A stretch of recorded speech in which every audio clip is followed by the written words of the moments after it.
On sait pas ce qui se passe derrière la porte d'entrée. Vous êtes loin, loin, loin d'être la seule, mais c'est hyper courant. Cette dépendance à l'autre et le fait de se rassurer de la présence de l'autre, c'est hyper courant, hyper courant.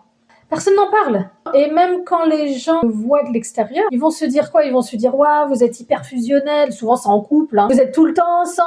En fonction de la proximité qu'on va avoir avec ses proches, on va pas avoir tout le discours, on va pas tout raconter, ce qui est normal. Donc, du coup, ils savent pas que vous avez spécialement peur quand vous êtes seul, ou certains le savent, d'autres non, hein, effectivement.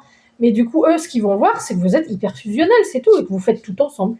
Basta. Et c'est vraiment courant, hein, parce que les gens, on ne sait pas ce qui se passe derrière la porte d'entrée. On ne sait pas. Chacun vit chez eux. Alors, je prends un exemple aussi plus large, comme les violences conjugales, etc. On ne sait pas.